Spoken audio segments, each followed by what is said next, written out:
The views expressed on this show do not represent those of NTV or its staff.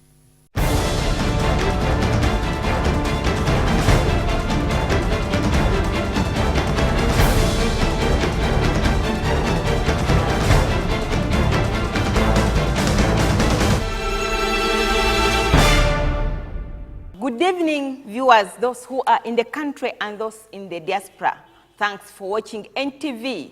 This is once again another Saturday, and this is your popular program, NTV People's Parliament, the only program that gives you opportunity to discuss and talk about issues that affect your everyday life. Today we are in Pallisa district, and we are going to assess the impact of inadequate water and sanitation facilities in schools. Honorable members, you are welcome to this parliament. This is your parliament, this is my parliament. It's the parliament that belongs to every Ugandan, and you are given an opportunity to discuss issues that affect your everyday life. I'm sure water and sanitation affects your everyday life, and that is the topic that we want to discuss this evening. According to Water Aid International, about 768 million people globally don't have clean water to drink.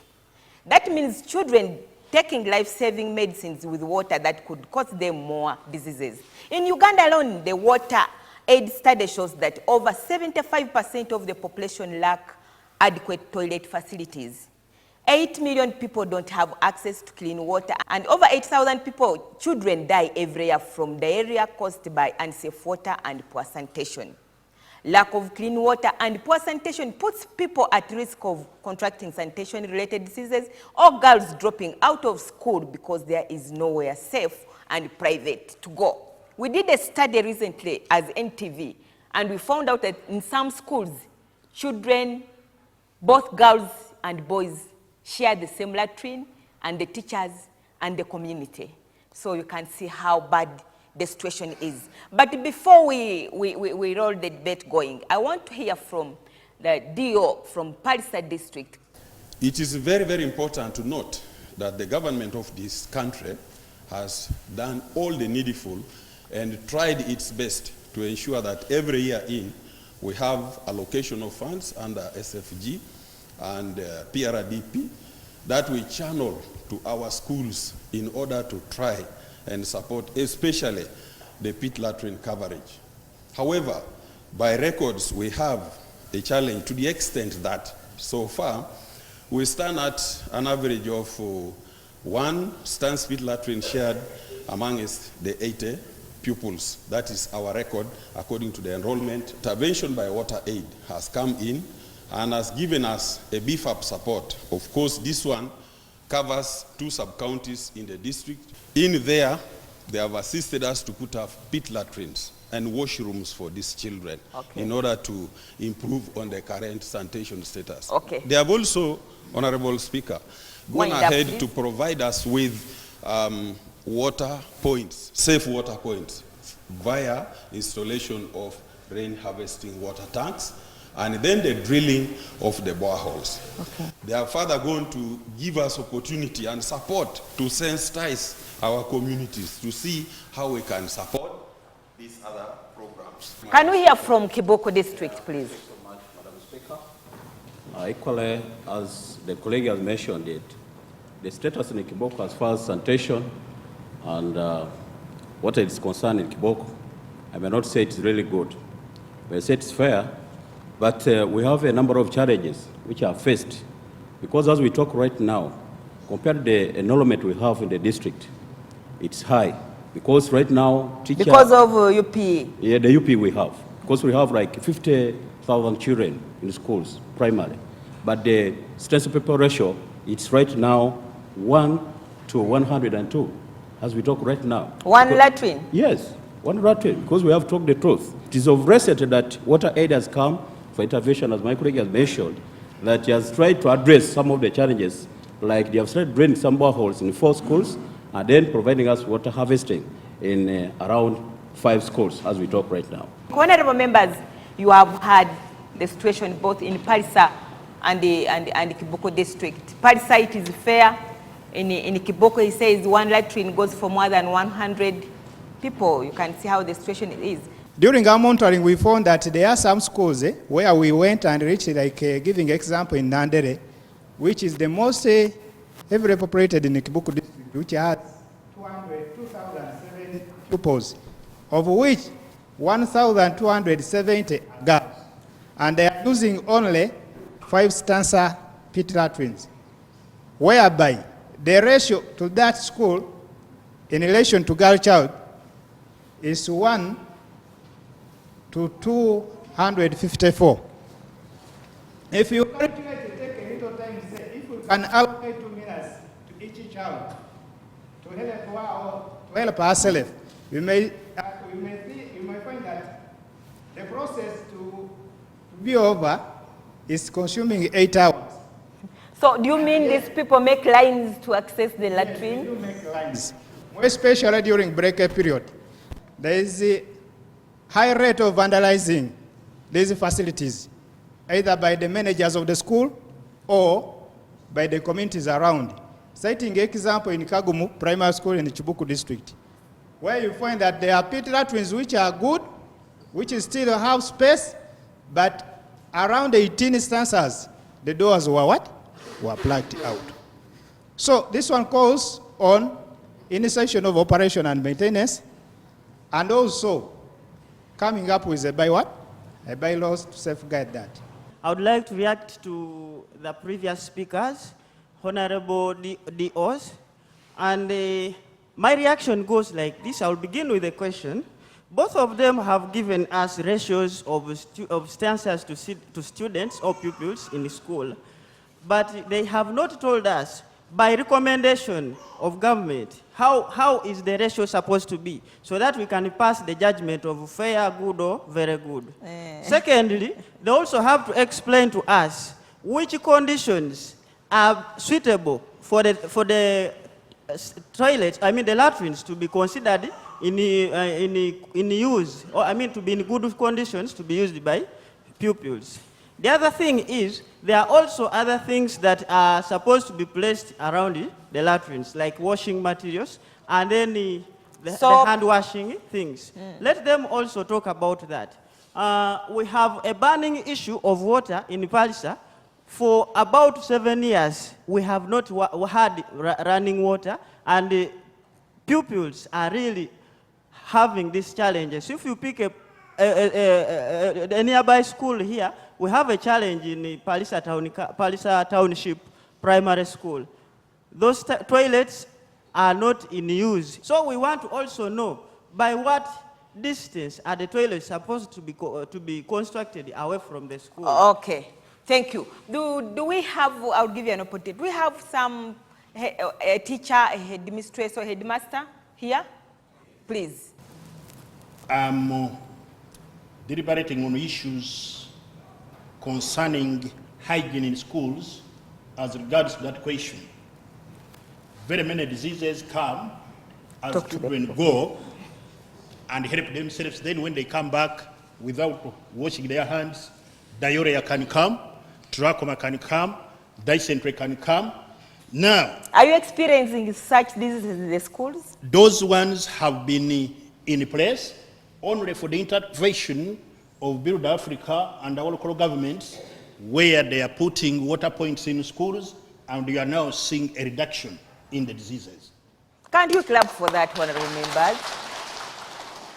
I appeal to all stakeholders to make sure they maintain the water harvest tanks that have been given, the boreholes which are there, and any other kind of thing, and promote hand washing.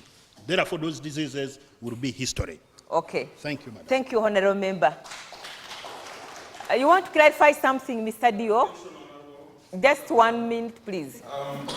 I will start by responding to the issue raised that we did not point out how many should be. The ideal condition, as per Uganda, our country, is 1 to 40. Now, when I say fair, I look at 1 to 80 compared to the situation at play. That is how the word fair judgment comes in, according to the conditions that we have. 2, if we look at the conditions of the pit latrine, I think here we shall require technical guidance from the engineers who must tell us what the pit latrine is. But from the layman's point of view, does it have the 4 walls? Is the floor strong enough to hold the pressure that will be exerted there? Is the roof sustained to avoid leaking, to avoid this other wetting and so on? Then, is it deep enough? When we talk about pupil stance ratio, we look at it as a district to see what is the total number of pupils registered. How many pit latrine stances are there in existence? Then we divide and compare with the standard. From what our former presenter, that honorable member of parliament, said that was wrong, I would like to inform him through you, Madam Speaker, that he only went to one school and he told us Kabweri, where the population was big, and indeed, that is the ideal in some of our schools. But when we compute ratio, we consider it district-wide. Thank you very much. Thank you. My name is Namso Cassandra. I'm in primary 7 at Kabweri Primary School. I have come here to present the challenges of access to safe and clean water. First of all, I want to tell you that safe and clean water is life.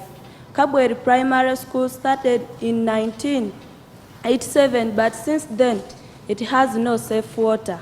We children, we move a distance of 1 kilometer to go and get access to safe water. Because of this, we have faced the following challenges. The far distance we move, we find there community members who sometimes deny us water, abuse us and beat us, and that makes us to come back at school late, leading us to miss lessons, hence affecting our learning. We cross the main road to go to the nearby borehole, and that has increased on many risks, like accidents and disturbances by the boys, especially with the girls. In regards to sanitation, we wash our hands for a little time, and water gets over from the tank, and that increases diseases. We don't have drinking water in our school, and as children go to look for water for drinking, they take it as a chance to escape, and they don't come back to school. As female children, we need to wash ourselves regularly during our menstruation periods, but we are unable to do that because we don't have safe and clean water. As I conclude, I appeal to the government, the parliament, and the district to increase on the budget for water so that it promotes on our good learning and improves on sanitation so that we can live longer. Thank you for listening. I will be grateful if my appeal is considered. Thank you. Thank you. The powers that be you have heard. The child has spoken, the district leaders have spoken, the water and sanitation situation in both Pallisa and Kiboku district is at that state. Let's go for a short break, and when we come back, we are going to get to hear more from other people.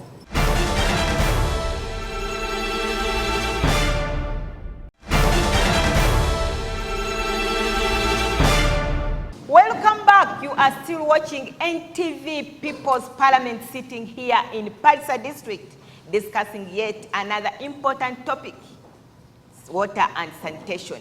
Water is life to everybody. What is happening to your district? Is it like Pallisa and Kiboku where more than 200 children line up for one latrine, or your district is better? The child has requested government and parliament to ensure that they make the situation better. Let's hear from Parliament. You are a member of Parliament here. Thank you, Right Honourable Speaker. We have a Water and Sanitation Forum. I'm also a member of the Health Committee. I'm a physician by training, so I know the diseases that can come from poor sanitation and lack of water. People who go to petrol stations, there's a certain policy there. Their latrines toilets must be very clean, washed all the time. I think we need to borrow a little from that. We should increase the number of standards, but also employ people to make sure there's enough water to keep cleaning. I think maybe on even an hourly basis, and they keep checking. make sure that our latrines for our children are good. If we don't get back to the drawing board and rethink, we shall continue with this kind of thing, whereby diseases continue. The right honourable member from Kabwangasi, the headmaster, narrated some diseases. But I know that 40% of waterborne diseases or communicable diseases are reduced by just having clean water and good sanitation. So, Right Honourable Speaker, I'm in complete agreement with my my member from Kabweri. Okay. That things are not good and we need to rethink. Okay. And I think as we return to Parliament, I can see some honourable members from here, we really need to start some paperwork on this. Okay. And make sure that different things happen. Okay, thank you, Honourable. I hope you have voted back such that you can work on such issues. We have a honourable member from far away from Ntungamo district. I don't know whether her district is as bad as Pallisa and Kiboko. My name is Naume Kabashar and I come from far away from here, Ntungamo district. The situation in Ntungamo is not all that much different from the one in Pallisa and maybe in Chibuku. We have a forum in Parliament on water and sanitation, and our work is to advocate for the water and sanitation policy to be put in place. And the most important thing is budget. All this surround money. It is money that is needed. If we had the money, the latrines would be in a good ratio. 5 at least to 1 stanza, 5 to 1 stanza, but you can hear 80 to 1, and it is a situation affecting the whole country. I admire Africans. We are strong people. The conditions that we live in, our children to go to school and they don't have where to go. They have no water. They have no water to wash. They have no enough latrines, but they still study and pass and continue and become doctors and engineers. And so I appeal to you people in Pallisa and Chibuku to embrace this water aid program. First of all, I want to thank them. This is, they just come to help us. They just come to add on what we have. They give us money, they fund us, they fund projects. And if they fund and they bring a project, please look after it. Also, taking care of projects has been a problem, Madam Speaker, in this country. People bring their money and give us water projects. But looking after it, even buying something more, if it's a tap and the tap gets spoiled, replacing it becomes a problem. Does that need also an aid to come from all the way from the European countries? We should also really work hard and also sensitize our people on how to take care of our hygiene, because it is the hygiene that we actually get life. Because we spend more money on treatment than if we had actually looked after ourselves. As the saying say that prevention is better than cure. We can prevent some of these diseases if we put our heads together and work hard. Thank you, Honorable Kabashara. I think you have heard that the situation in Ntungamo is not any different from that of Pallisa. I, Opolot Patricia of P7 class, Kabwangas College Demonstration Primary School, Pallisa District, hereby express my heartfelt gratitude to the government of Uganda and its various development partners for working tooth and nail to see that we get safe water sources and decent latrines. Notable among the many but most current is Build Africa in partnership with WaterAid, which has built good latrines, dug boreholes, installed water harvesting tanks in some of our schools. Operation and maintenance of water and sanitation facilities in our schools must be given maximum attention. These facilities need regular repairs and protection for sustainability. In my sub-county, Kabwangas, Mukanga and Kabwangas Primary School had all the shutters in the pupils' latrine removed and stolen. Kabwangas Dam School and Kabwangas Primary School had water tanks donated, but were damaged on transit and poorly installed respectively. Nasen Primary School, still in Kabwangas, has neighbors who use pupils' latrines, hence darkening them always. Vandalization does not only occur in latrines, but in other facilities such as school fences, classroom doors and windows, as well as trees, flowers, and school gardens. The question, ladies and gentlemen, now is, what shall we do to ensure operation and maintenance of our facilities that are in place? As the elect beneficiaries of these products, allow me to suggest the desired options. Let government increase and act promptly on UPE capitation grants.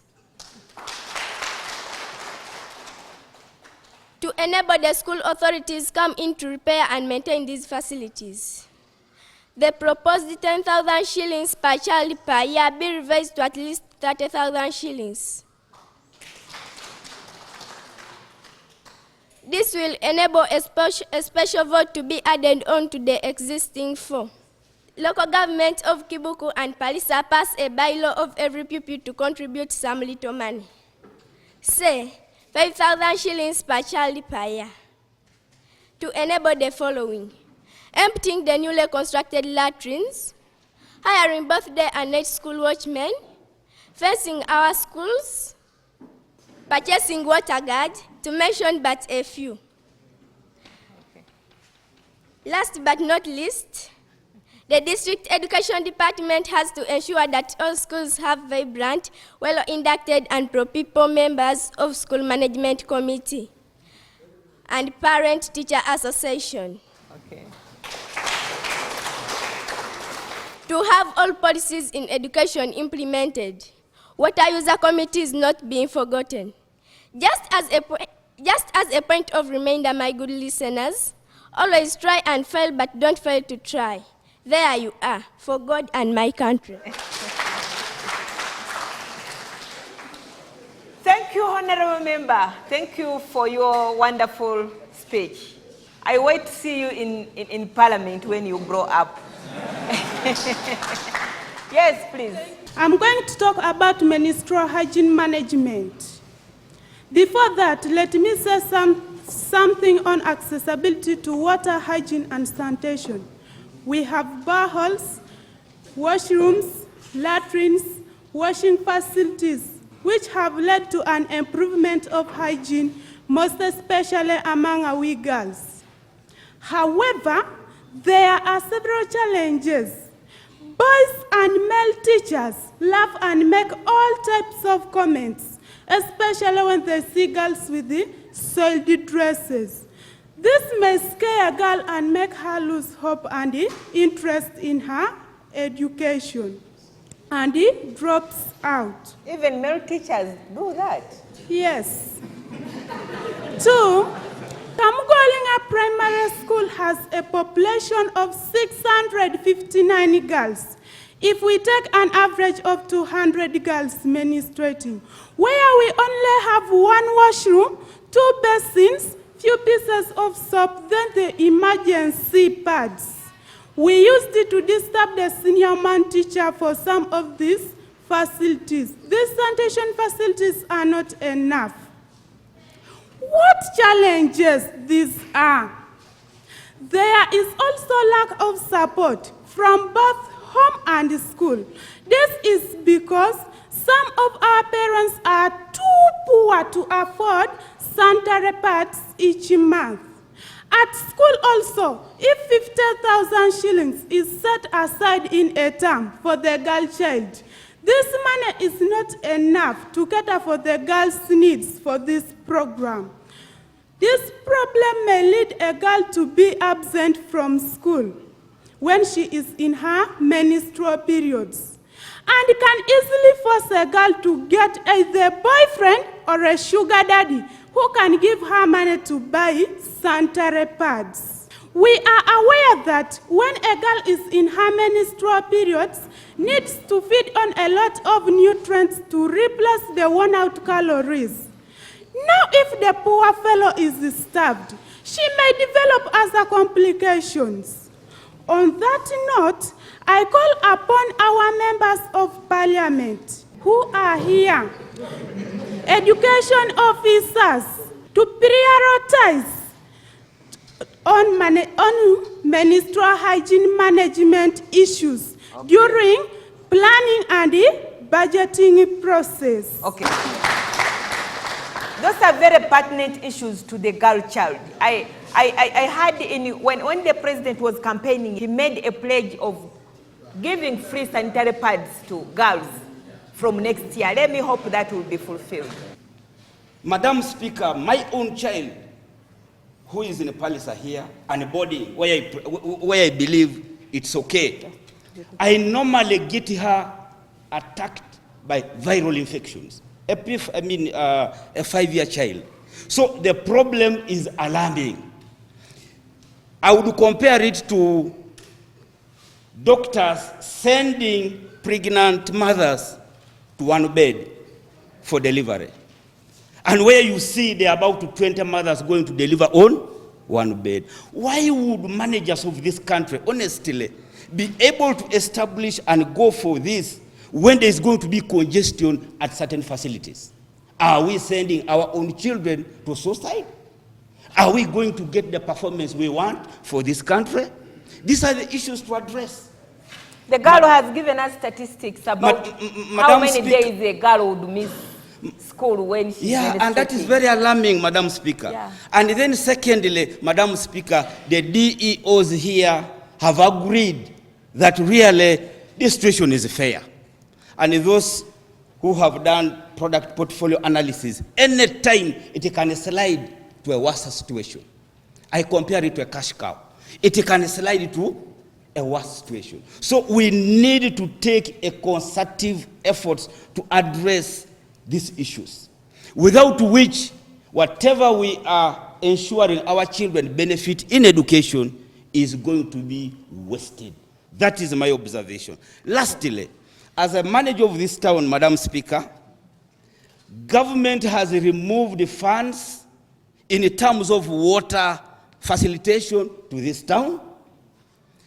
The facility broke down 3 years ago, not 7 as they said, but I'm also happy and thank government that there is a 8 billion project which we have already been able to sign agreements, and anytime I know we'll be able to get water here. Madam Speaker, the issue, we were monitoring some schools, I think yesterday. You even find the teachers, there is a school where we went, they were having lunch. He also dips his hand in water, and that is it. Now, what about the children? Mark you, Madam Speaker, in Pallisa district, we got 6,000 registered students for pupils for primary 7, but only 200 passed in first grade. So you can now tell the percentage of perception, because this issue of sanitation and water, it gets to the mindset. If the mindset is not proper, then we are getting the whole story wrong. Thank you. And I do appreciate, Madam Speaker, the Muslim schools seem to have an instinct, and I applaud them in terms of cleaning yourself after. And I commend them, and I would urge members to be able to clap for them. And I think we should be able to copy this particular practice where even the schools cannot provide the soap. This is very appalling. And when you talk to point made. In terms, as I conclude, when I talk to the headmasters, Madam Speaker, each of the primary schools has complained that the money under UPE, whatever it is extremely very little. And government needs to do something about this. Okay. And the Member of Parliament has told us, funding is a very big problem. I think we have enough money in this country. The question is prioritization. Where is it going? And I think once that is addressed, I believe, Madam Speaker, this problem will squarely be responded to. Thank you so much. You have the podium, please. Yeah. The floor is yours. Thank you so much, Madam Speaker. If PTAs and school management committees were active, they could make bylaws such that each pupil make some contributions to make a minor M&E operations for the water sources at the school.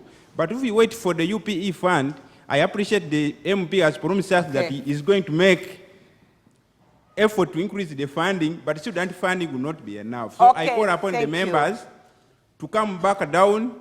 We take back some powers to us such that we can make our facilities functional. Thank you so much, Madam Speaker. Thank you. Let's go for a short break, and when we come back, we want to concentrate on the solution is how can the country and how can leaders solve such a problem in the country.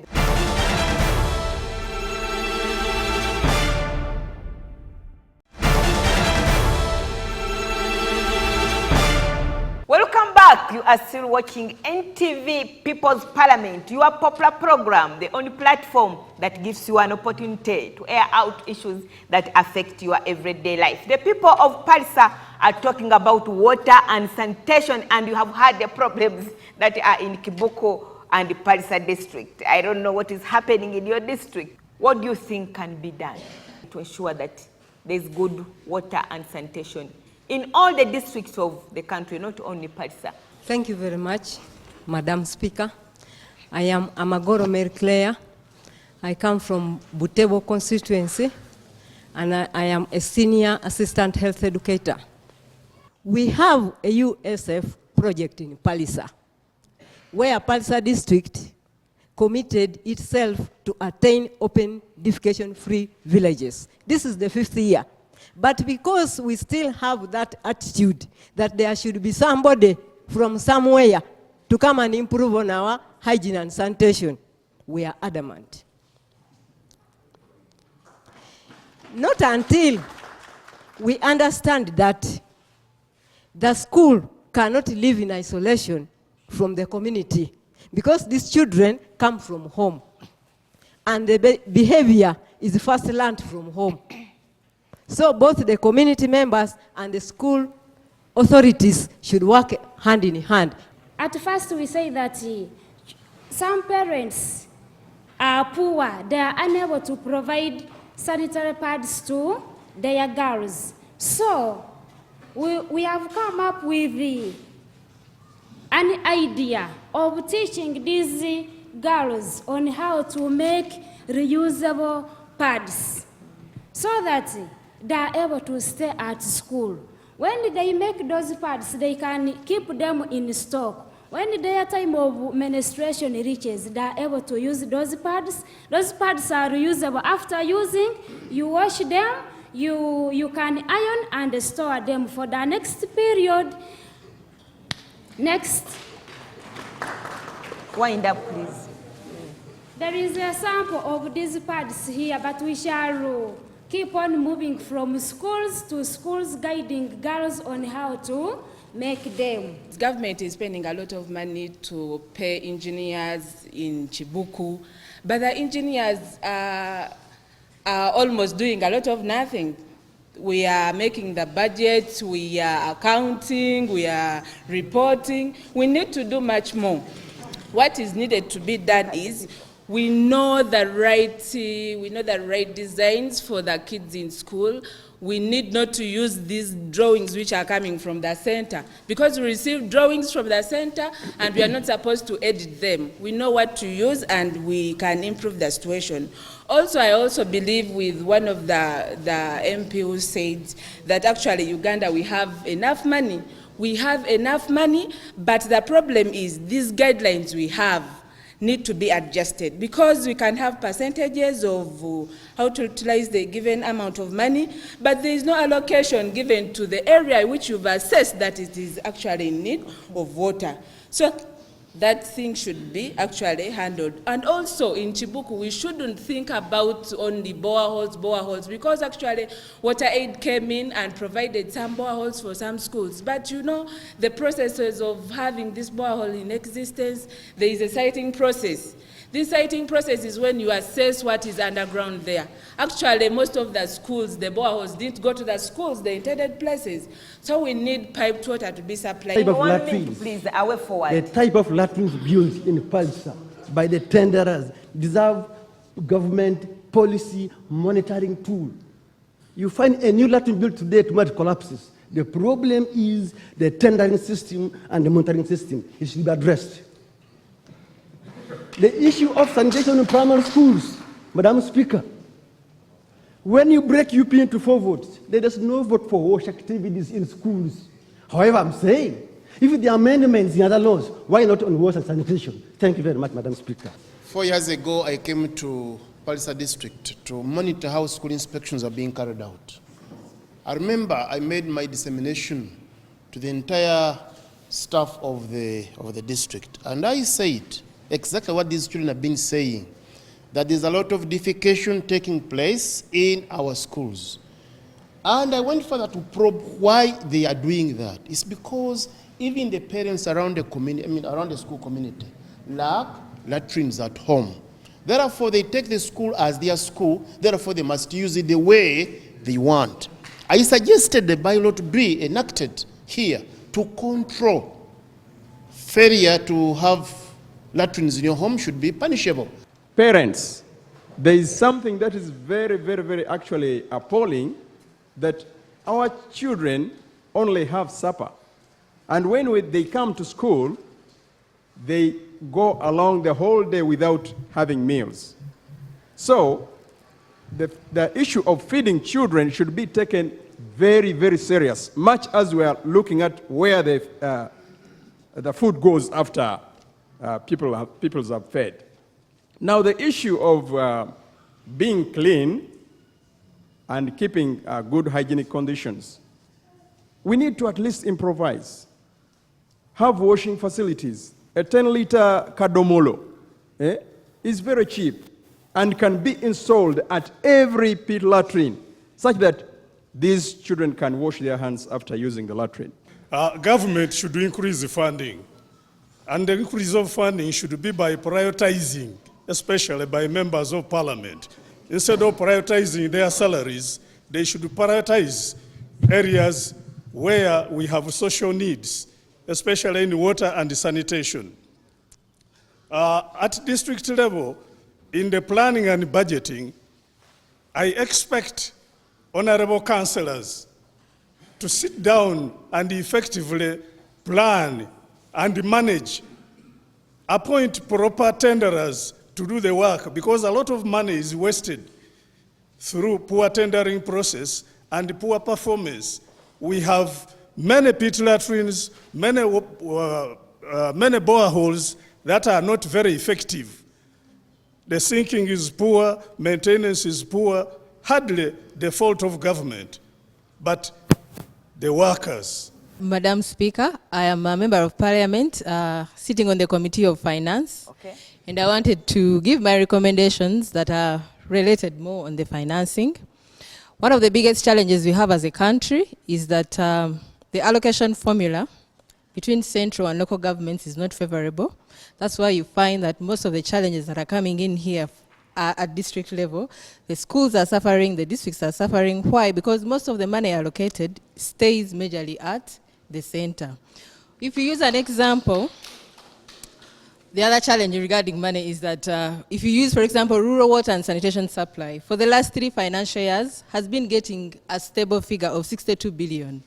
We've had children are increasing every year, but if you don't, even the population generally is increasing. If you don't increase money to cater for the increasing population's needs, then we're not going to solve this problem.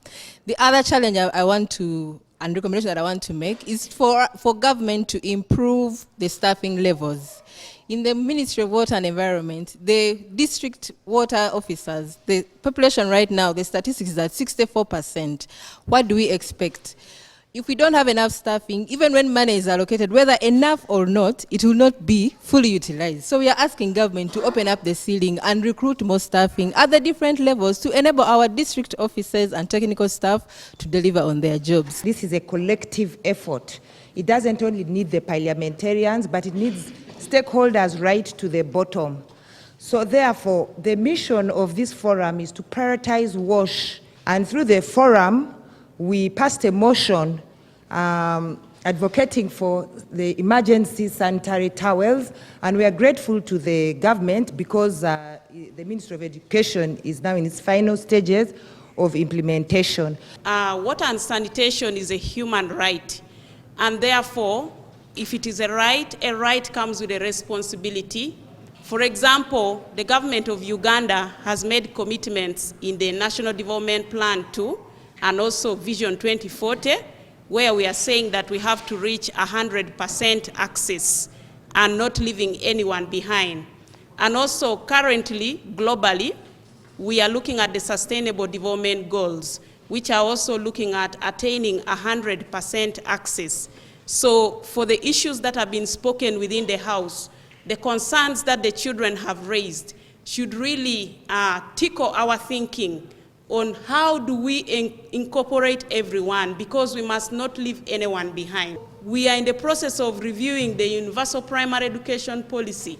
We need to take into consideration some of those policy gaps. But also the children have told us that the implementation of even the existing policies is lacking.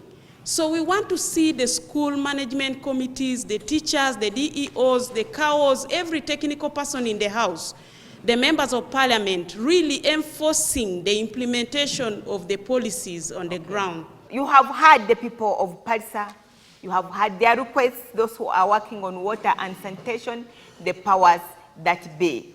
I am aspired to inspire Ugandans. Before I expire, I am Agnes Nandutu, and with the powers conferred upon me as the Speaker of this Parliament, I adjourn this House until next Saturday.